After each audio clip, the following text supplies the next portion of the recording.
Assalamualaikum warahmatullahi wabarakatuh. Wilujeng bumi mitra di mana bayi ayana aturan pernah sareng Kang Arid dina acara dongeng Sunda. Kang Arid bade ngalajengkeun carios dongeng anu kakantunnya wengi kamari. Ayeuna teh mohon nuju nyarioskeun nyaeta si Wereng anu nuju maksudna si Wereng nuju tarung sareng warga. Kamari teh dina sari kalima di kadinya mitranya ayeuna sari kagenepeun.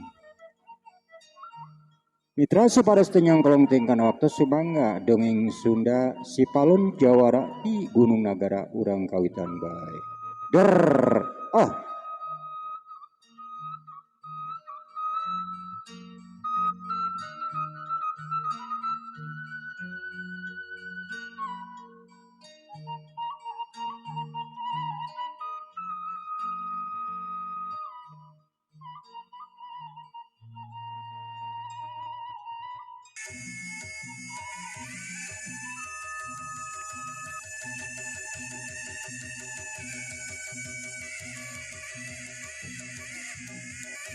Tok si Wereng nyarita, "Oi, lamun sia keukeut jeung peuteukeuh rek ngalawan ka aing kapaksa.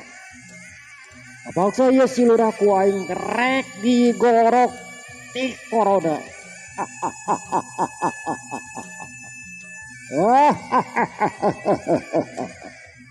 Itu cek si Wereng. Atuh warga didinya menireuas selain di kieuna. Eta omongan si Wereng lain ngandung harti omongan heureuy tapi bisa jeung kanyataanna. Sabab kajadian itu teh lain ayeuna wungkul. Tok bah juanta maksakeun nyarita kituna teh bari ngadeg-deg. Aduh.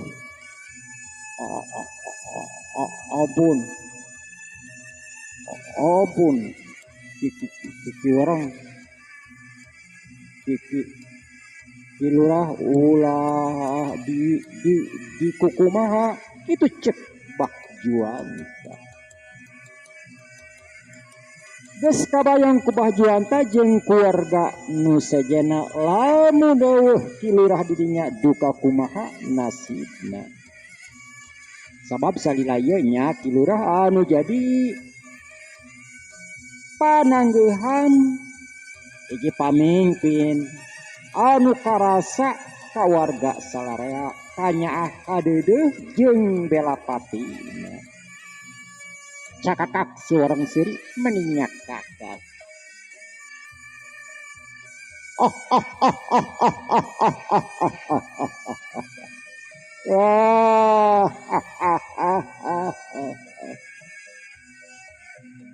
Sia teh lain tadi ngajaplok teh atuh konyok.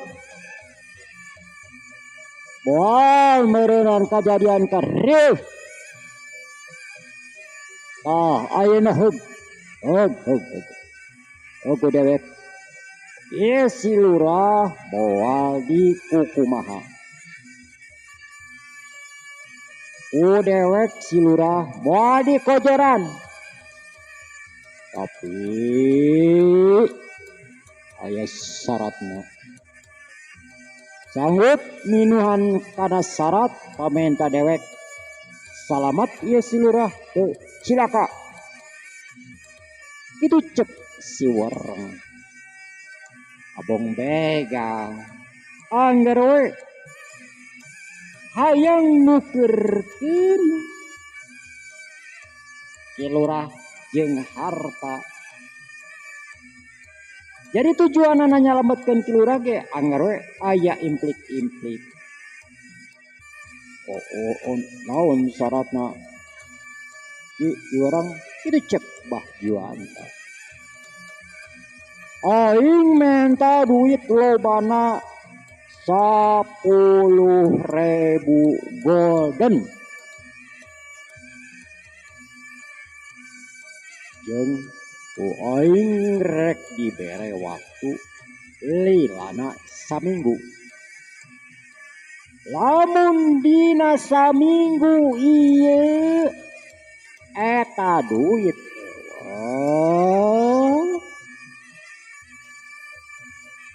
abeh warga di dieu teu bisa nyumponan apaksa si lurah ku aing jadi rek digorokna. Jeung ayeuna si lurah ku aing rek dibawa. Si lurah rek dijadikeun tandon. Moal bisa dilepaskeun ku aing oge. Kecuali lamun duit aya ayeuna sakitu. Allah mah kapaksa dibawa dibere waktu saminggu. Teu kudu saminggu bisi aya isu pageto gonjangan terkeun ka dewek. Atuh salarea menengah ulang. Sabab duit sakitu lain duit saeutik. Komo zaman harita urit pisan ku duit. Aran 10.000 golden, wah. Geus sakumaha pilobaeunana. Lurah maksakeun nyarita. Dulur.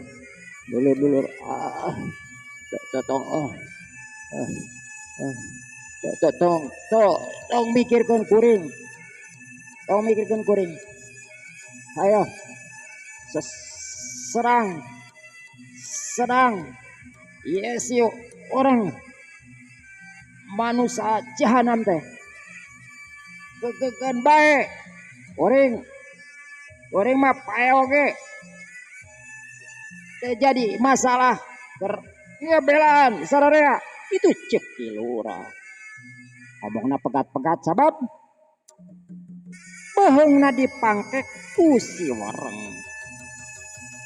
Atau si orang lain dikira nafsuna dasar siapa gus gelo itu nate perep kencana si orang ngayung bang baraan rek ninggang kana sirah kilurah tapi acan genepi eta perep si orang ngadak-ngadak ngagoak satarikna. Ari taya anu maledog kana pigelang leungeun ku buah tangkil nya buah tangkil masa badagna ge buah tangkil. Lojo sayo itu nate bari kekerepengan bari ngalesotkeun cekelan atawa pangkekan leungeunna anu harita kana beheung kilurah teh. Karek kitu cileng aya anu luncat ka tengah si horeng eta teh si palon tak tadi ngabandungan rengkak jeung paripolahna anu ngaranna si wareng. Si palon geus ngarti jeung geus apal saha eta mangkluk anu ngaran si wareng. Atuh sararea marorong ka si palon kabeh teu apal saha eta anu datang da geus lamun kitu mah dageus sidik lain urang dinya. Lamun urang dinya mah kabeh ge bakal apaleun. Ari kulura gancang nyamperkeun ka warga anu sajena. Sieun manehna ditewak deui ku si wareng. Si wareng mundur ka tukang bari huntuna kekerot. Nafsu lain dikieuna ningali meureun pangrasana manehna aya anu ngaganggu. Bobonyet edan saha sia ha? Sia tadi malelognya kain itu cek si wareng. Itu nate bari muringis keneh da karasa leungeunna panas tur kompet. Oeng mah lain maledog atuh. Oeng mah babaledogan. Ari maledog matuh nyaan. Ari babaledogan mah da bobodoan. Oeng mah tadi bobodoan. Itu cek si Palon bari seuri. Allah sia mangtongang los kunyuk. Berarti sia nyamperkeun ka hareup aing. Sia hayang modar. Itu nate si orang bari nyeupeulkeun peureupna bakat ku nafsu. Pangrasa manehna ieu mangkluk geus pipilun kana urusan manehanana.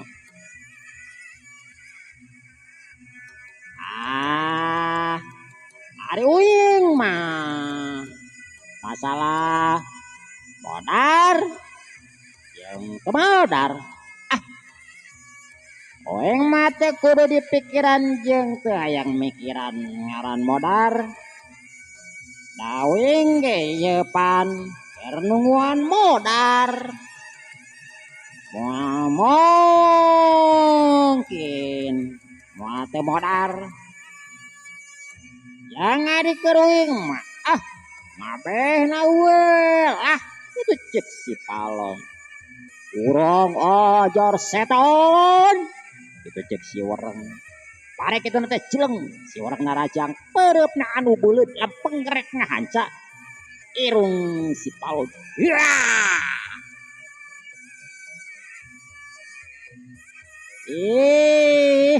Ari maneh nanaonan. Pugu-pugu ko uing.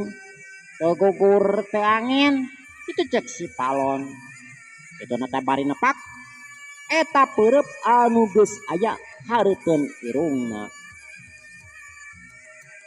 Euk si urang awakna nepikeun ka nyampoyong ka kenca kadorong ku tanaga si Palon.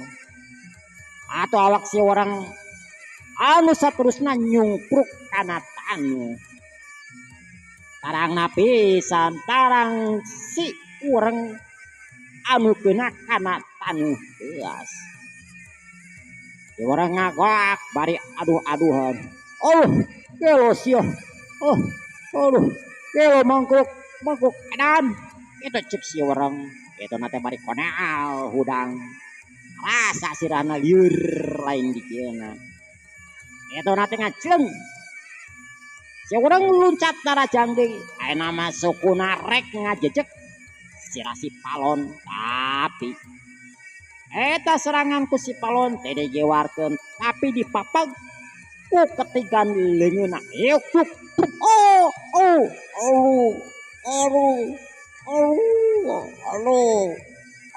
Di orang ngakoak deui. Awakna roboh. Anu saterusna manehna gogorokan bari aduh alah sukuna panas lain dikieuna asa di durukus seuneu. Koreleng ka itu, koreleng ka dieu. Geus pugu musuhna aduh alah mah cileng.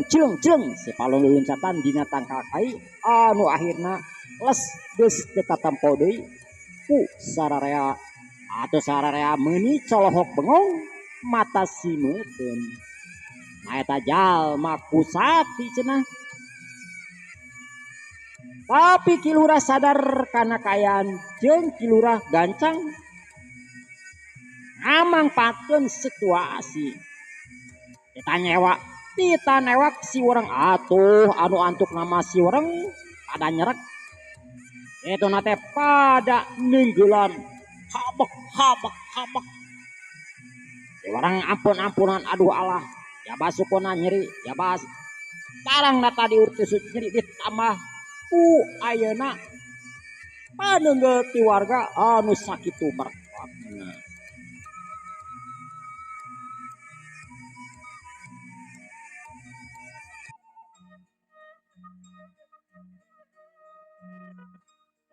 Komo kena ka warga anu geus loba nyeri hate mah. Ari si beling, si kancur oge, si burang ningali si orang pada nenggelan kitu mah sareangan burung beng kabehanana mabur lumpat di eta tempat. Sian manena pada ngeraponan keluarga di dinya. Si orang anu saterusna di talian terus dibawa ka imahna Ki Lurah. Harita si orang geus menang nenggelan, geus menang nanya, janji manehna geus moal ngaganggu ka tempat eta atawa ka daerah Cihanyir. Tapi manehna minta dilepaskeun. Memang ningalina kitu mah ningali dina warugana pikawatireun. Eta banget nepi kamar renyul tapak ngababukan. Ari getih tina irung tina baham jeung tina ceuli. Geus eta mah bijil onto loba nu cara roplok. Anon geus beureum tapak ngadagoran. Atuh geus aya kasanggupan kitu mah anu saterusna si wereng dilepaskeun. Anceuk Ki Lurah teu eleh kitu eleh ngagos. Di sisi lain cenah urang hayang apal budak nu tadi teh sabenerna mah incu dewek cenah. Ngahaja ku dewek dititah kitu ceuk Ki Lurah. Atuh si urang beki ngoyompo we ngahodhod. Anu saterusna si urang balik. Manehna bari jeung kegerungan nyeri. Saja jalan teh ngaharurung we. Mitra-mitra sadayana ti harita kampung Cianyir geus tara kajadian atawa kadatangan deui ku Karaman. Karaman ti pihak si urang atawa anu sejen. Ngana anu jadi pertanyaan keur Ki Lurah jeung warga di dinya saha cenah eta jalma anu nulungan kabeh ge hemeng eueuh anu apal. Ngan ari kana dedegan mah jeung kana sora sararea moal poho.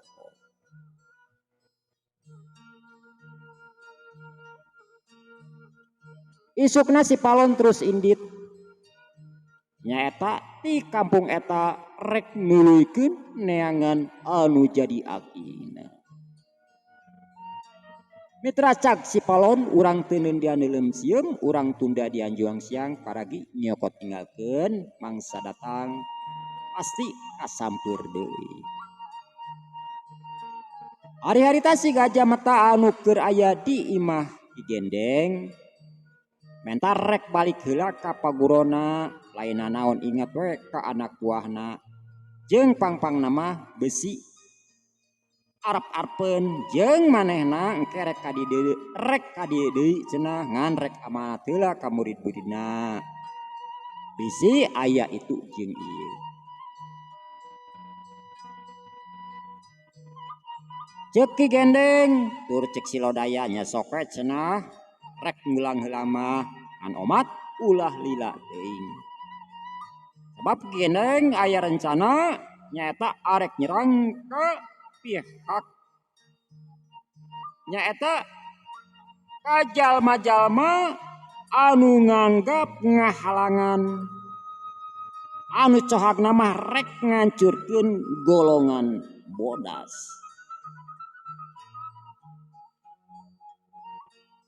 Anu saterusna crut si Gajah Mata turun di imah Ki Gendeng nuju ka pagurona.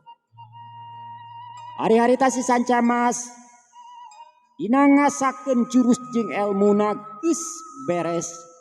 Ayeuna mah jurus jeung kasaktian si Sancamas geus leuwih uhur. Palahan mah dina waktu ayeuna si Sancamas geus boga peurah sagala. Harita kungsi dicobaan nyaeta kana Bagong Leuweung. Harita Bagong Leuweung paeh semu geuneuk kumaha we. anu dipacok ku orai anu kacida peurahna lamun kitu mah racuna kacida ngabahayakeun. Hari-hari ta si Sanca Mas rek mulang ka pagurona sabab manehna geus cukup lila teu mulang. Bari sieun aya nanaon anu tumiba ka murid-muridna. Si Sanca Mas dina leumpangna mending ngagedig. Da tujuanna hayang gancang geura nepi.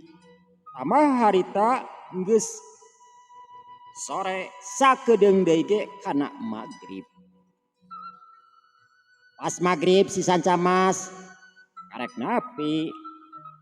Tapi barang nepikeun ka lawang paguron si Sanca Mas meuni colohok bengong.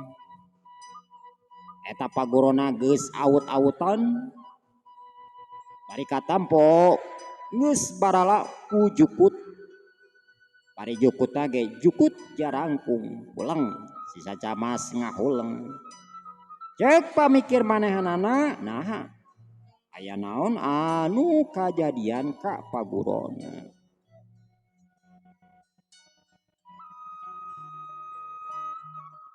Jeung cek pamikir si Sanca Mas ka mana cenah murid-murid aing eueuh hiji-hiji acan. Pamikiran si Sanca Mas rempan jeung rempan yen ieu teh pasti cenah anu ngadodog jeung anak buahna pasti aya anu maehan.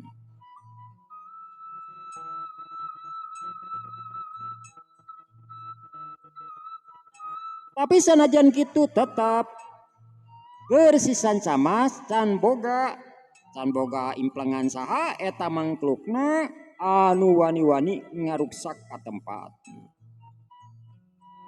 Hayaan di paguron kacida paroekna. Atuh si Sanca Mas anu saterusna ka jero nyaeta ka jero paguron. Pamikir si Sanca Mas rek sare heula we di dieu. Ajeun isuk-isuk manehna rek indit rek neangan anak buahna.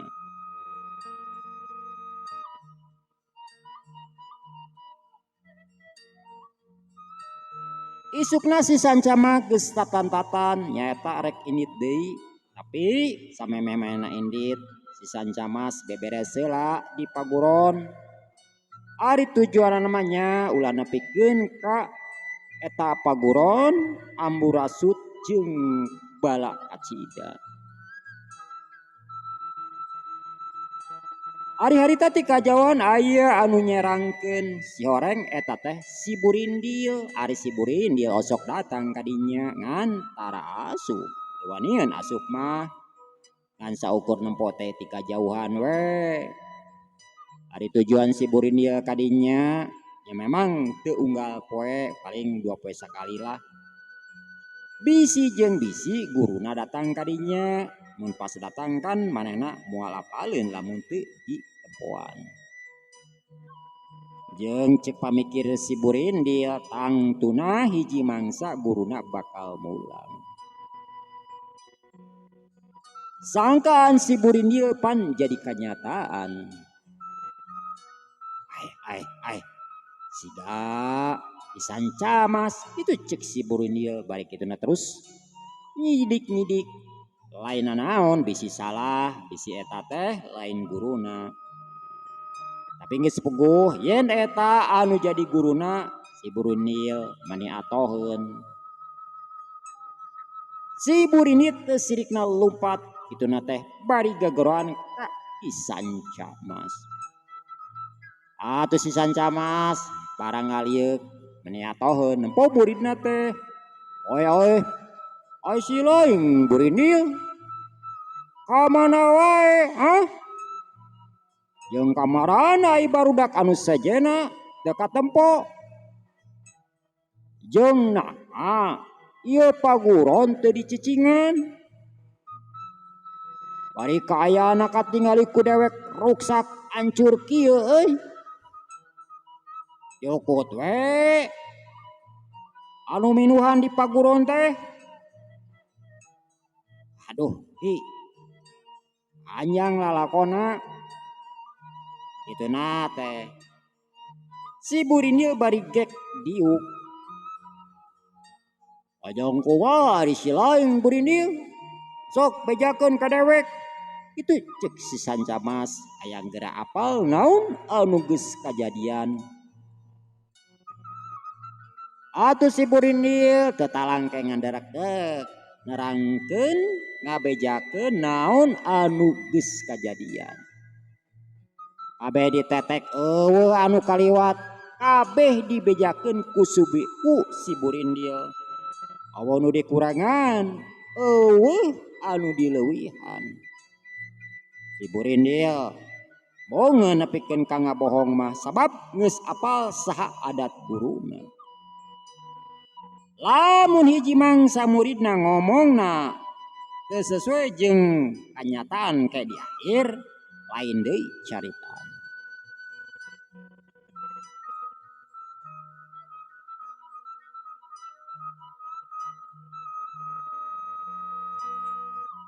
Jeung si Burindil nerangkeun yen anak buah di Sancamas cenah masih kene araraya tapi henteu kabeh sabagian aya nu mulang sabagian aya nu netep cenah jeung kuring.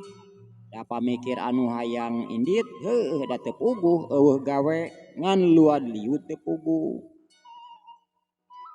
Ngadenge caritan si Burindil si Sancamas ontona menika kerot bari leungeunna dipeureupkeun anonna ngadak-ngadak rahay ku bae anu kasurupan. Bari dina henteu si Sancamas ngagerentos. Awas ya. Tungguan gajah pengkor. Tungguan pambalasan ti aing. Moal dililakeun sia ku aing di kojoran itu cek rentes hate si Sancamas.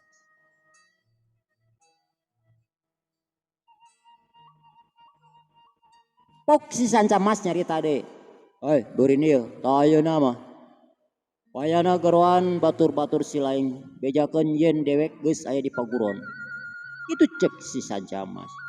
Ah nya ke nya enggak itu cek si Burindil itu nate si Burindil gancang indit didinya rek ngabejaan babaturanna. Atuh barang di bejaan sararea niara toheun jeung gancang ngumpul. Harita si Sancamas anu saterusna marentah ka anak buahna supaya ngomean eta paguron anu geus kaayaan ruksak. Tama mangis diruksak tama diantap beuki we katinggalina teh hancur. Atuh sararea pak-pikpak nyaeta ngomean paguron aya anu nuar kai, aya anu nyieun pitalieun, aya anu ngala injuk keur tutup atawa keur kentengna. Aya oge anu ngala awi bitung keur bahan reng atawa keur panahan injuk. Aya oge anu ngala hayam leuweung jeung anu ngala mencek. Aya anu nyangu, aya oge anu naheur cai. Nyaeta keur dahareun anu digarawe. Dina poe harita mah kabehanana dina poe harita mah kabeh ge babarengan digarawe. Dina poe eta paguron geus beres, malahan mah ayeuna mah leuwih alus tur leuwih seseg. Sabab loba kai anu digantina. Harita dina poe kaopat si Sancamas siap rek init ka paguron si Gajah Mata.